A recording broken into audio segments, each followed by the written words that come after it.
Well, welcome to our prep event for our 2024 Spring Career Fair. As we say for all of our events, we like to do an introduction and welcome folks. So my name is Dan Other. I'm the Executive Director of the American Academy for Environmental Engineers and Scientists. Welcome to our event. And today we'd like to thank our patrons. These are organizations, consulting firms, utilities that financially support the activities of the Academy. So thank you to our patrons, and let's begin our presentation. Today, we're going to talk about some tips to prepare for the American Academy of Environmental Engineering and Scientists Career Networking Fair that is coming up this spring. And so as we look for this, look for this event, the purpose of this preparation is to give you some of the logistics. To explain some of the details and to make this event really successful for all of the students and all of the consulting firms that are part of this event. So we're going to talk a little bit about who we are as the American Academy of Environmental Engineers, Scientists, why we're hosting this event, a little bit of logistics, and then some tips. We're going to practice our elevator pitch, and then we're going to have some opportunity for some questions, some comments, some feedback. So the first few minutes are going to be a little bit more delivery of content. Then we will see if folks have got any kinds of questions around those items. And then we're going to get into some group activity, these kind of elevator pitches. So let's launch into this. The American Academy of Environmental Engineers and Scientists was founded in 1955. We're a 501c6 nonprofit. That's a little strange. People have heard of 501c3, nonprofit that do things like education but there's actually, if there's a C3, well, there must be a C1 and a C2 and maybe there's a C4 and a C5, and there's even a C6. C6 is a nonprofit organization that supports a trade or a profession. So what we do at the Academy is promote the environmental engineering and science profession, and we do that primarily by providing board certification to those who qualify through eminence and through experience. Now, we do that with a series of testing, we do that with some activities, but to be able to build people up for the board certification, we've got to do some stuff on a kind of a regular basis. And so the vision of the Academy is leadership and excellence in environmental engineering and science. And our mission, our everyday activity, is to promote continual improvement in education and practice. To be able to accomplish that vision and mission, we have 4 primary objectives. We're ensuring the quality of and creating pathways for future professionals. And that's you folks. Today's event is an example of creating those pathways. We provide continuing education for all professionals. That's what our webinars and our magazines and our newsletters are all about. We certify advanced professionals, providing public recognition of outstanding individuals and practices. Those are our awards and our board certification. And then we harness the technical expertise of our members to advise decision makers and the public on the use of environmental engineering and science to improve and maintain the environment for the benefit of everybody. Now, right now, the Academy is operating under a 5-year strategic plan that began in January 2024 and takes us all the way through December 2029. Our main outcome statement at the end of 5 years is to tell the stories of environmental leaders to grow, connect, and diversify the profession. So how are we going to accomplish that? Well, we're doing these activities in what we think of as 4 pillars. We're certifying advanced professionals over here on the left. We are recognizing projects and people over here in the middle. In the kind of bluish color that's third from the left, we're ensuring quality via university accreditation and creating pathways, and that's where today's event falls. And then we're providing continuing education. So you can see the vision, the mission, and the objectives all align with the 5-year strategic plan. And so doing activities like today, a prep for a career networking fair, is all about supporting the activities of the Academy. So I want to explain a little bit about the logistics for tomorrow for the event. Now, there is going to be a single track, a single Zoom room that everyone comes into. We will start promptly at noon Eastern time. So that means please don't come in, like 20 minutes late if you can avoid it, because we will have already done an awful lot. In particular, at the very beginning at noon, we'll make sure that we take a photo of everybody. So we'll say, please turn on your cameras because we'd like to take a picture of everybody that's here. And we are going to invite the representatives from human relations or human resources at each of these partners that are with us for the career fair to give about a 3-minute presentation of their organization. The goal here is that you can hear everything about all these organizations at one time. Then we're going to move into a little bit more of some one-on-one. So we're going to put all of the reps into some breakout rooms, and we are going to do a lottery for students to sign up for times.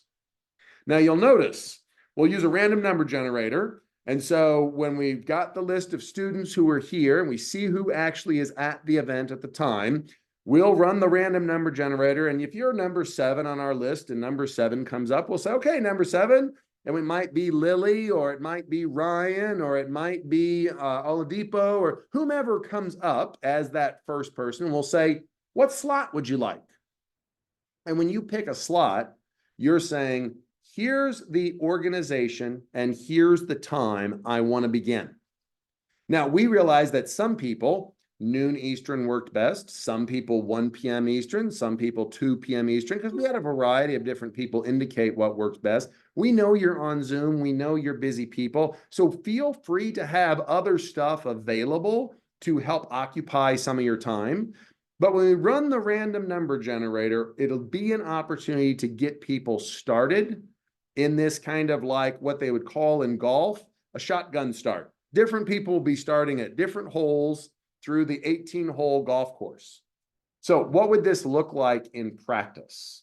So if we were going to stop sharing the screen that's looking at the slide deck and then share like what an Excel spreadsheet would look like for this, what we're going to be doing is looking at something that is relatively rudimentary. We've got 6 organizations that are going to be with us. 3 of them are consulting firms with a large geographic opportunity for employment. 3 of them are utilities, which are obviously a little bit more narrow in their geographic. So CDM Smith, Geosyntec, and SCS Engineers will be with us. Delaware Solid Waste over on the East Coast. Los Angeles County Sanitation and Orange County Sanitation over on the West Coast. And the staggered starts based on Eastern time, 12:45, 1:15, 1:45, and 2:15. So let me explain how this will work. When we get to the time where we're running this random number generator and I punch in a number and I say, hey, Nina, guess what? You won. You're number 1. You get to pick. What you do, Nina, is you tell me which company and what start time, and we'll drop you in there. And from there, we'll run your program of who you're interacting with. So in your mind, if you don't have any preference, you can simply say, well, I don't have any preference, and we'll drop you in anywhere. Or you could say, you know what? I'm really interested in wastewater treatment plants, and I'm from Los Angeles, so I probably want to pick one of those Southern California utilities. Or you might be into solid waste and on the East Coast, or you might have geographic preference for actually around the world. So you might want to do something like the Geosyntec or CDM Smith or SCS. And maybe you've got class that starts, or you're busy with something later in the afternoon. So you might pick 12:45 to kind of get these things going.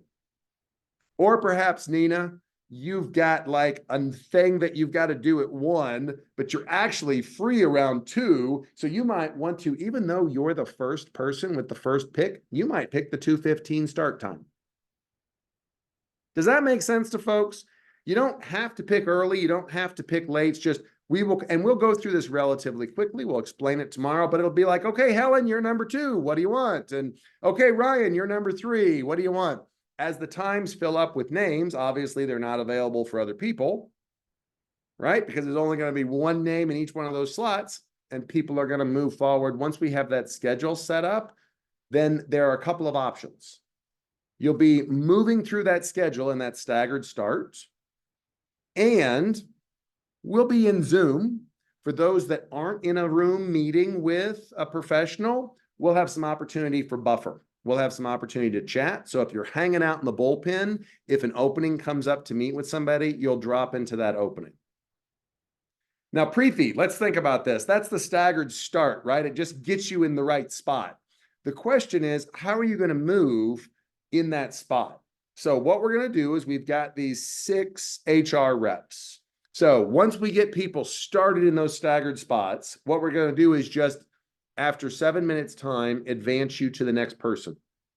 So over a half an hour, you will meet with 4 different companies. So it's a career networking fair. So imagine you're at your university. You walk to the gym. You've got your resume in hand, and you look for a table to stand at to talk to somebody. There's this really long line.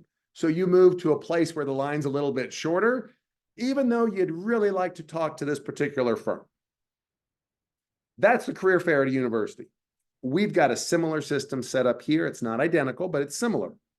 We're going to leave you in a breakout room with somebody to talk with. That's going to be like you're handing your resume at the career fair. But the way we've set up the queue, the line, is that we're going to have these staggered starts and we're going to move people through them. If you're hanging out in Zoom in this larger room and there's any break, in other words, there's an opening in that movement, we'll insert you in and you'll get some extra opportunities to meet with a few extra folks.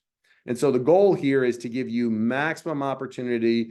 You're already sitting at home or you're sitting at work and you're on your computer. You can be doing some work or doing your email or doing some homework and you'll be available. And I might be like, hey, Lily, we got a break. Somebody, Ryan had to drop out. You good? And you come on and you say, yeah, I'm good. It's okay, great. Well, Lily, let's put you in that spot and just move you through people. Mary, does that kind of make sense? Helen? Yeah, it does make sense. Great. What do you think, Helen? Does that make sense to you? Yes, it does. Thank you. Awesome. Anybody got any questions, or does that kind of make sense in terms of how it'll flow? So the goal is to get you maximum exposure to all these organizations. Here's what we guarantee will happen. Your resume and name and LinkedIn profile will go to the HR folks for all 6 of these organizations, and information you need to reach out to them will be shared with you. Does that make sense? So we'll facilitate those. And as part of it, we're going to make sure that we facilitate getting you to meet with as many as we can over this period of time. But, we're not all in a gym at one place. We're on Zoom across the country. So we're trying to make this work in a way that takes advantage of your time, takes advantage of their time, and makes it all work well. Ayush, does that sound good? Yep, absolutely. Thank you so much. Wonderful, wonderful. Let me go back and share the slide deck a little bit more and just kind of walk through, make sure we're all on the same page with logistics, but then walk through a few tips. And then we'll do a little bit of the elevator pitch sharing with each other. So let me go walk through a few more tips with this PowerPoint presentation.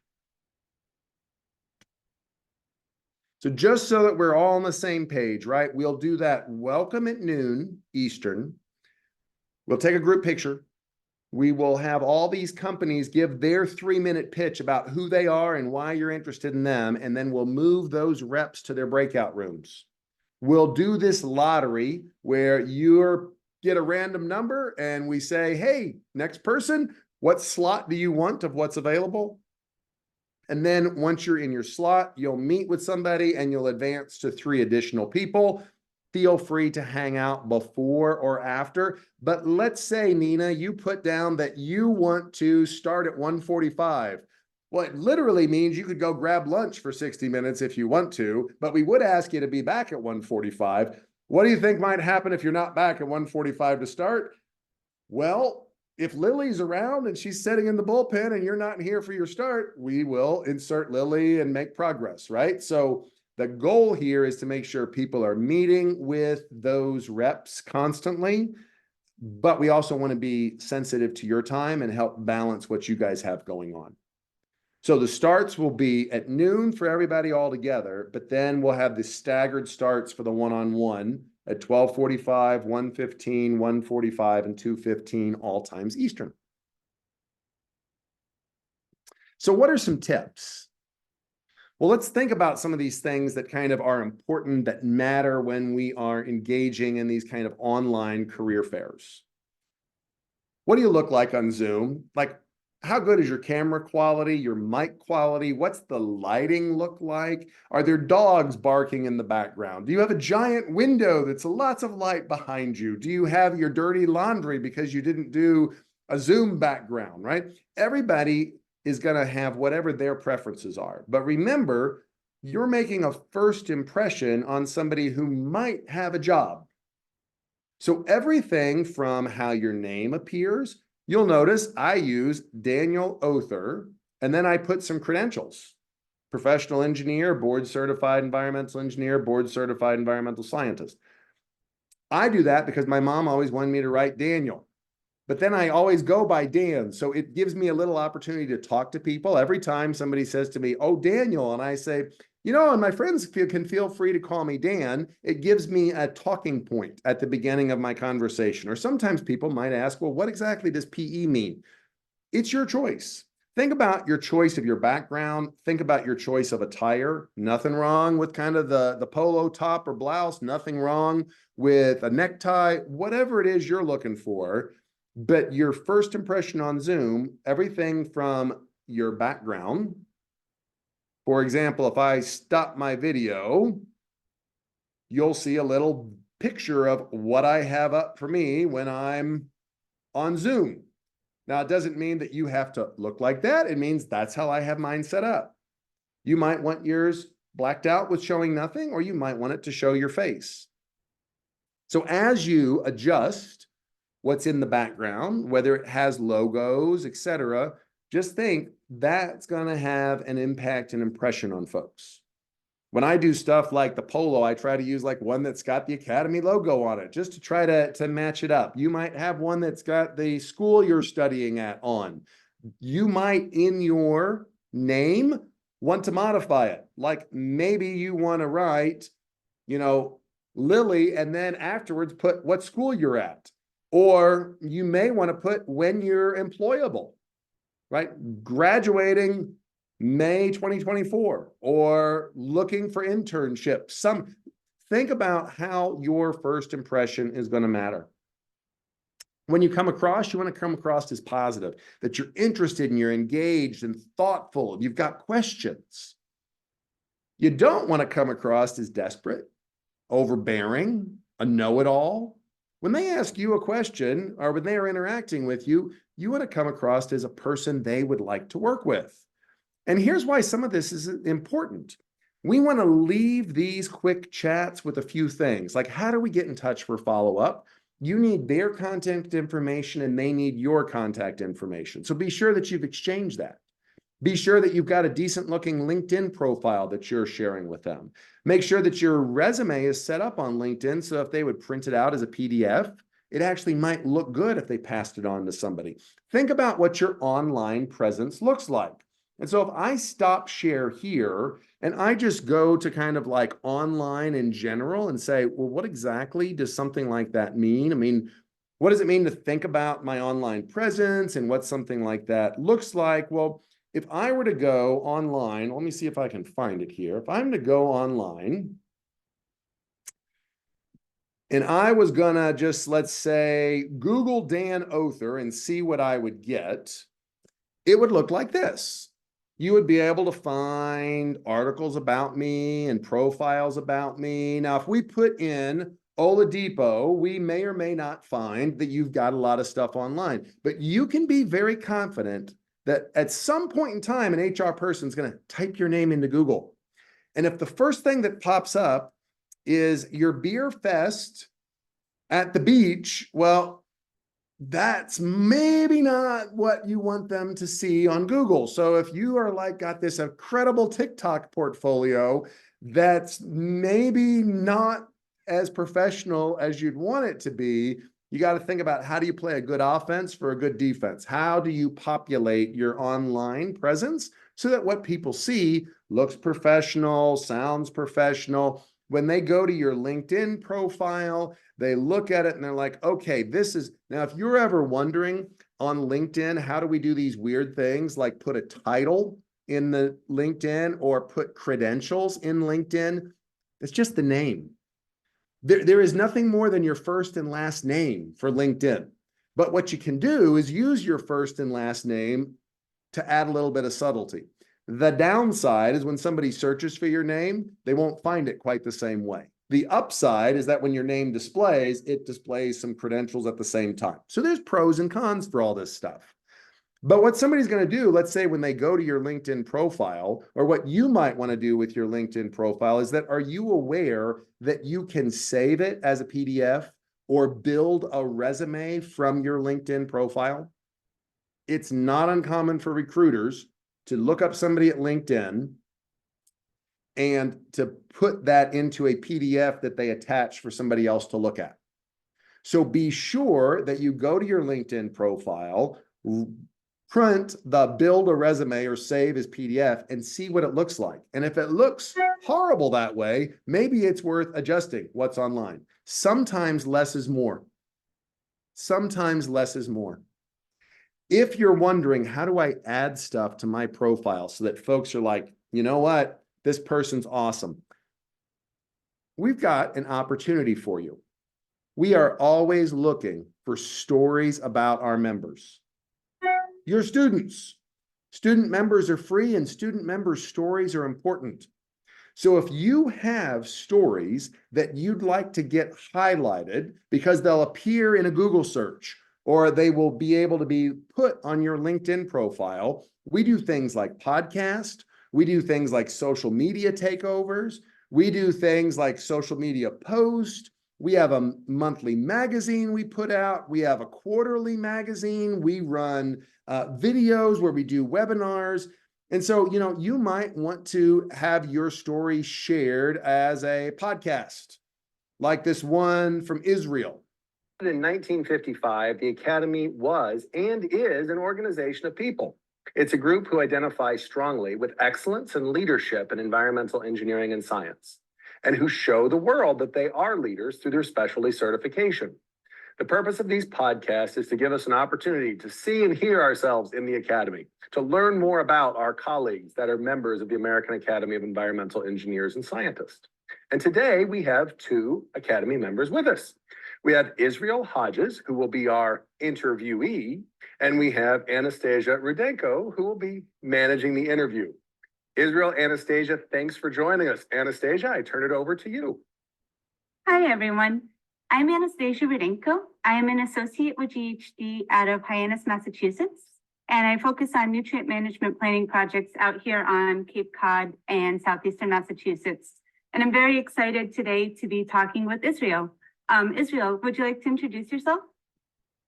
Absolutely, Anastasia. Thanks for this opportunity. I'm Israel Hodges. I'm currently a lead EHS specialist at Rivian Automotive, where I manage environmental permitting for new manufacturing sites, and looking forward to the interview and looking forward to talking about some things, all things environmental engineering. Wonderful.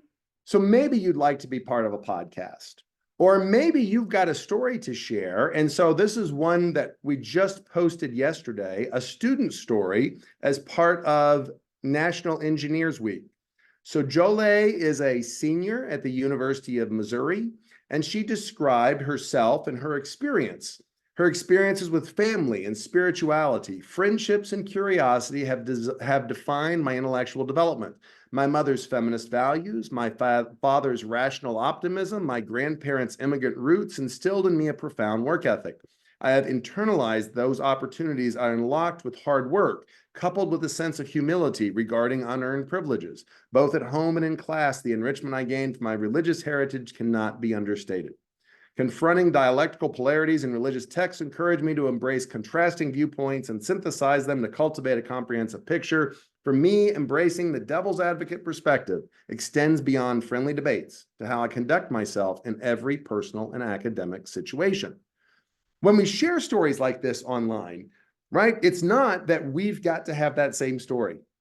It's that we want to share our story, whatever our story is. whatever that one is, Preeti, whatever that one is, Helen, whatever that is, Mary, and the person that you can share with, right, is through that stories portal, you can get your story to Marissa, and she can help us get that story posted online. So part of this career networking fair is for you to get to know other people, but part is to make you aware of the opportunity that the Academy is looking to hear your story and share it with other people. So if you're looking for ways to get your story out there, let us know, because we're looking forward to sharing those with others. Just a few other details to think about. Pro tip. If there's any questions, be sure you understand the question. Sometimes folks will ask a question in an interview and you will go to answer what you thought you heard. I always encourage people, parrot back, repeat back the question so that they've heard that you understood it. So Oladipo, if I was to say to you, well, what are you thinking about for where you want to work in the future? My response would be, well, in the future, I'm thinking I would like to work in any place around the world because I am open to relocation, all places. Because you want to be sure that you're answering back what they're looking for. So be sure that you kind of parrot that question. Don't be shy about bragging about your accomplishments, but in particular, brag about the impacts of your accomplishments. Realize they're going to ask you questions about past employment. They're going to ask you questions about general information. They really want to get you to know you as a person. And here's things that most young students, most emerging professionals are less experienced with. You've done almost all of your learning at university in your head. It's what we call cognitive. It's answers to facts. People don't employ facts. Companies don't employ facts. Utilities don't employ facts. Facts are available on Wikipedia for free. They don't need your facts. They need your heart. They need you to be interested in their mission and that you want to live it out. Heart questions are answers to whys. The quicker you can connect in the why space with somebody you're interviewing with, the quicker you'll make that sell. And then they're interested in the hows. Can you do stuff? So they're less interested in, you know, on an exam, I got a 97% and my GPA is XYZ. That information is actually pretty cheap. What's not cheap is a person who can say, you know, tragically, we lost my grandmother in the middle of the semester. It really took a hit on me to be able to perform well on my midterms, but I was able to overcome that obstacle and bounce back. And still in the semester with a 3.8 GPA, one class I slipped into a B and I was trying not to. But you know what I really learned is the importance of perseverance and work-life balance. And it really helped me understand the importance of family and how do I get my work done while I'm suffering things with family at home. Boy, I mean, there's a game-changing answer, right? And it's not that you had the 4.0 GPA, it's how you dealt with that adversity. Things you should review ahead of time. What are the mission, vision, and objectives of the organization you're talking to? Do your goals and their goals line up? And these are the organizations you'll be talking with: Delaware Solid Waste, Geosyntec, Los Angeles County Sanitation, SCS Engineers, Orange County Sanitation, and CDM Smith. So take a peek at what those organizations are all about. And so that when you have an opportunity to say, who do you want to meet with first? You're like, I know that I'm really interested in SCS Engineers, or I'm really interested in Geosyntec Consultants, or I'm really interested in Delaware Solid Waste. Remember, if they ask you, do you have any questions? It's totally fair to ask questions that play the long game. Now, you're going to only be with them 6 or 7 minutes, so it's going to go quick. But how does the organization support you with mentors? How does the organization support you with continuing education? How do they want you to grow professionally? Those are good, solid questions that show you're playing the long game.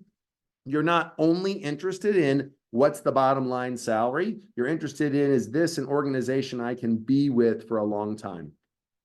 And then remember, there are questions that the employer is never allowed to ask. Are you married? Do you have kids? Do you have any health problems? They can't ask that. It's illegal. There is nothing that's wrong with you volunteering it, though. At the right time. Your first time to meet somebody is not the time. Think about this like almost like a dating relationship, right? You don't meet somebody and the first thing you say is, well, you know, I think my mother-in-law is going to be really overbearing, so I'm not sure a long-term relationship is going to work out. Like, that's not what you start with. You start with like, hey, would you like to go see a movie? Or, you know, I really like sunsets. Or that's the place you start. Now, at some point in time, you're going to introduce them to your family, but you generally don't start with that.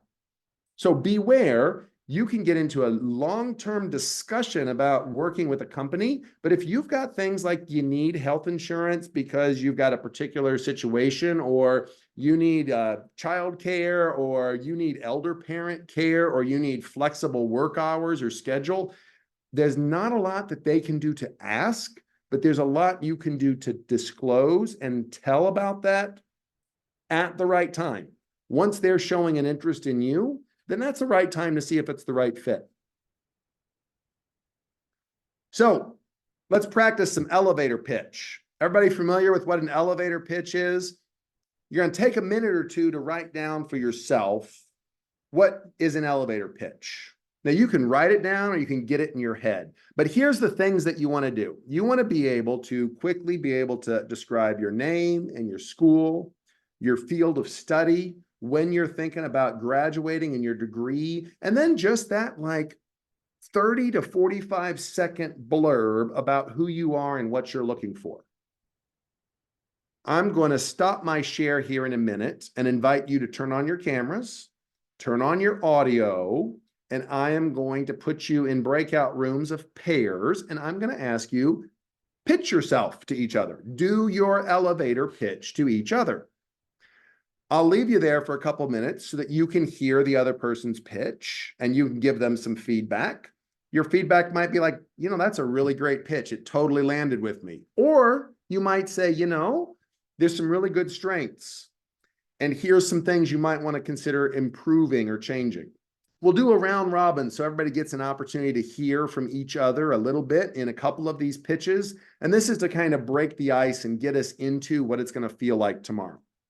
So take a minute and get your mind around what your elevator pitch is. Get your cameras and mics on so you're able to talk with somebody else. And I'm going to work on setting up some breakout rooms here. Appreciate that. Let me share just a few thoughts in PowerPoint on what these elevator pitches are like. And then I'm going to drop you in another one to be able to chat a little bit. And then we'll see if there's any questions for folks. So this is from Harvard, and I put a little like smiling emoji, right? So by definition, it must be good, right? I mean, it's, you know, no, I tease. This is Harvard Business School. Has got lots and lots of case studies, but here's examples of elevator pitches that Harvard says are reasonable ones. I recently graduated from college with a degree in communication. I worked on the college newspaper as a reporter and eventually as the editor of the arts section. I'm looking for a job that will put my skills as a journalist to work. Now, you might think, well, that sounds like it's like written out and memorized. It kind of is in a sense, but there's nothing wrong with that. There's nothing wrong with when you have to give something succinct for you to spend a lot of time on it. I always joke with folks, if I have an hour-long presentation to give, I don't need to prepare at all. If you give me 1 minute to talk to you, I will prepare for days. The shorter the time, the more I've got to focus every single word so it lands. Those networking interviews tomorrow are like 6 or 7 minutes. Prioritize what you want to tell them. I have a decade's worth of experience in accounting, working primarily with small and mid-sized firms. If your company is ever in need of an extra set of hands, I'd be thrilled to consult. What does that tell you? Experienced person, looking for flexible hours, interested in a job. My name's Bob. And after years of working at other dentist office, I'm taking the plunge to open my own office. If you know anyone who's looking for a new dentist, I hope you'll send them my way. I create illustrations for websites and brands.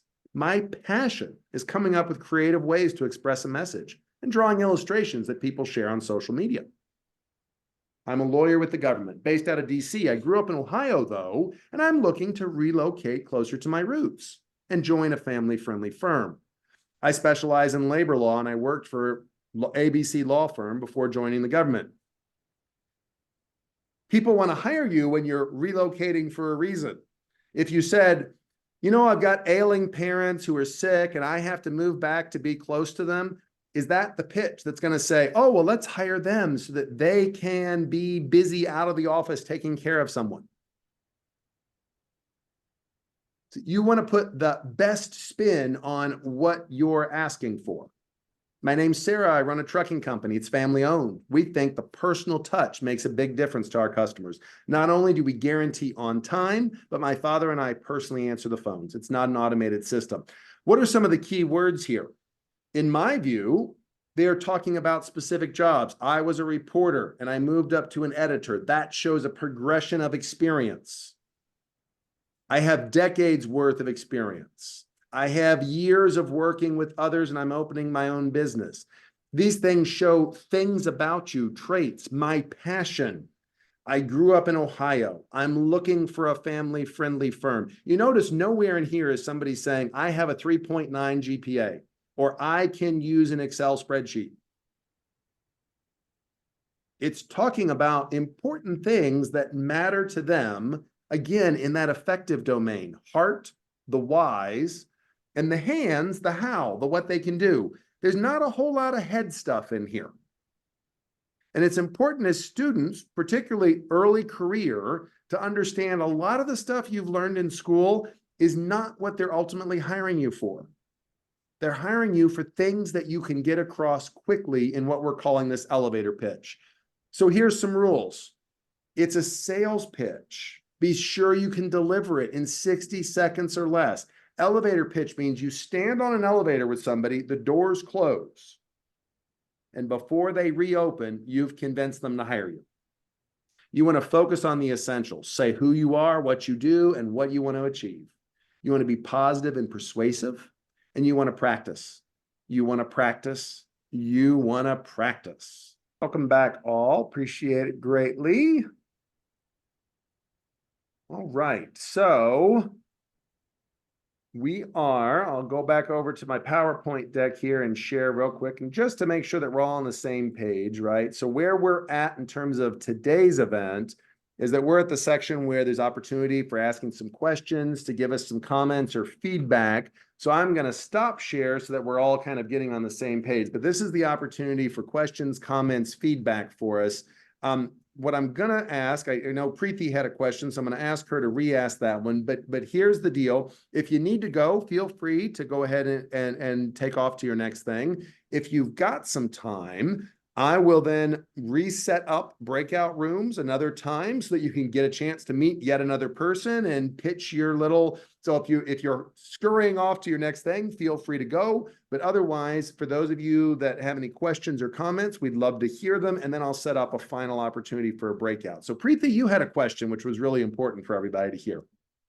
Yes, so my question was, is this event just for current ongoing students? Because I graduated in 2022. Right. So Preeti really wants to know, I incorrectly used biased language in what I was saying. I said, oh, and you're graduating in I gave this like future version as opposed to what we intend. This is a program that's available for students and young professionals. And so you do not have to be graduating in the future to be able to participate in a career networking event. This is an event that's available. So, you know, if you had just graduated relatively recently and you're participating, that's totally fine. Thanks for asking that, Preeti. I appreciate it. Thanks. All right. Any other questions, comments, thoughts? Yeah, I have one question. So regarding resume that we have submitted while we register for the fair, so is that the only one that they will be seeing, right? Is there a possibility that we can update it, or so how is it if I want to update my resume, because it was a 2-page, and I don't think we being a young professional, nobody's want to look 2-page. I totally hear that. I totally hear that. Marissa, can you give any advice on that one? I think So I think you've got, the resumes. I don't know if they've been handed off from the system to you, or you've got them, or if he can communicate. They're with still you. in the system, but if you want to email me, I can try to update it before they get sent out. So my Okay. email is mwaterman@aaees.org. Here, I'll put it right here. Okay. Just Yeah, throw would be that in the great. chat. Thank you so much. Please don't everybody email Marissa with, hey, I've got one other one, or because we're going to give the link to, if you've got something, sure. And if you've got a question, you're more than welcome. I just didn't Or want, if you have a story, please email me. I didn't want the floodgate to open. Everybody think, well, I would like to change my resume too, because I know Marissa would be like, as soon as we got off this, she would be like, Dan, you opened the floodgate. That's not what we're trying to do. That's But okay. Thank you. any other questions, comments, thoughts from folks? I think I have a question. Yes, sir. What can I do for you? Yeah, so I was wondering like what kind of like roles or openings are these companies, interviewing for? So like I feel, is it more like wastewater, like environmental, like focus, or is it water resource engineering focus, like hard logic, other modeling kind of roles? I'm just curious. Great question. Great question. So this is not a job fair. This is a career networking fair. So I just want to be really clear. These are industries that are looking to interview students because, as I always joke with people, the time to look for a job is not when you need a job. The time to practice looking for jobs. Now, that said, I happen to know that all of these are looking for people and always looking for people, right? And so they're not necessarily an HR person with a job in hand where they're like, okay, I'm going to screen through these 6 people and hire one person based on, this is a career networking fair. So whatever you're in, if you're water resources, if you're air pollution, if you're solid waste, if you're, wastewater treatment, this is a career networking fair, so it's broader. Does that help answer your question, Oladipo? Absolutely, yeah. Thank you. Perfect. Doesn't mean we can't have some matchmaking occur, and that's of course what we're ultimately looking for. But that's why we put in the title Career Networking Fair as opposed to job hiring. So, any others?